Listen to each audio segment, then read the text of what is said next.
দেশের অর্থনীতির অন্যতম প্রধান চালিকা শক্তি হয়ে উঠেছে প্রবাসীদের পাঠানো রেমিটেন্স। চলতি বছরের মে মাসেও সেই ধারা অব্যাহত রয়েছে। এবার দীর্ঘদিনের শীর্ষ স্থান হারিয়ে রেমিটেন্স পাঠানোর তালিকায় দ্বিতীয় স্থানে নেমে গেছে সৌদি আরব। প্রথমবারের মতো যুক্তরাজ্য থেকে সবচেয়ে বেশি রেমিটেন্স এসেছে বাংলাদেশে। বাংলাদেশ ব্যাংকের তথ্য অনুযায়ী মে মাসে যুক্তরাজ্য প্রবাসীরা দেশে পাঠিয়েছেন 64,35,00,000 যা বাংলাদেশি মুদ্রায় 11,261 কোটি টাকারও বেশি। একই সময়ে সৌদি আরব থেকে এসেছে 54,65,00,000, ফলে প্রায় 10 কোটি ডলারের ব্যবধানে সৌদিকে পেছনে ফেলে শীর্ষে উঠে এসেছে যুক্তরাজ্য। মে মাসে দেশে মোট রেমিটেন্স এসেছে 342,50,00,000। এর মধ্যে বড় অংশই এসেছে বিশ্বের বিভিন্ন দেশে কর্মরত বাংলাদেশিদের কাছ থেকে। শীর্ষ 3 দেশের মধ্যে রয়েছে যুক্তরাজ্য, সৌদি আরব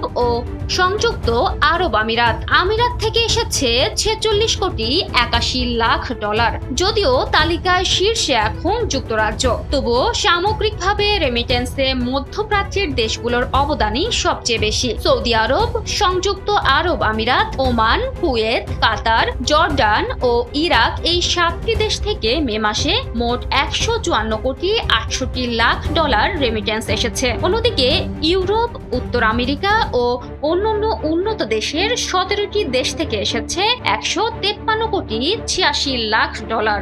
বাংলাদেশ ব্যাংকের কর্মকর্তারা বলছেন, গত কয়েক মাস ধরে ধারাবাহিকভাবে রেমিটেন্স প্রবাহ বাড়ছে। প্রায় প্রতি মাসেই $3 বিলিয়ন বেশি রেমিটেন্স আসছে, যা দেশের বৈদেশিক মুদ্রার রিজার্ভ ও অর্থনৈতিক স্থিতিশীলতা বজায় রাখতে গুরুত্বপূর্ণ ভূমিকা রাখছে। তবে মধ্যপ্রাচ্য চলমান ভূরাজনৈতিক উত্তেজনা ও ইরানকে ঘিরে সংঘাতের কারণে রেমিটেন্স প্রবাহ আরো বেশি হতে পারত বলে মনে করছেন তারা। বিশেষজ্ঞদের মতে, বিদেশে কর্মী পাঠানোর খরচ কমানো, দালাল চক্রের প্রভাব নিয়ন্ত্রণ এবং নতুন শ্রমবাজার খুঁজে বের করতে পারলে রেমিটেন্স আয় আরো বাড়বে। পাশাপাশি দক্ষ জনশক্তি তৈরি করে জাপান, দক্ষিণ কোরিয়া ও ইউরোপের মতো উন্নত দেশের শ্রমবাজারে প্রবেশের সুযোগ বাড়াতে হবে। সংশ্লিষ্টরা বলছেন, বর্তমানে বিশ্বের বিভিন্ন দেশে প্রায় 1.25 কোটি বাংলাদেশি কর্মরত রয়েছেন। তাদের পাঠানো অর্থ শুধু দেশের বৈদেশিক মুদ্রার যোগানই বাড়াচ্ছে না, বরং সামগ্রিক অর্থনীতিকে সচল রাখতেও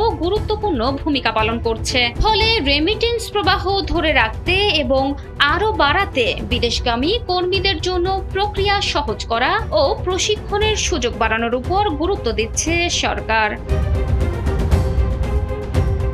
নীলা ইসলাম, NPB।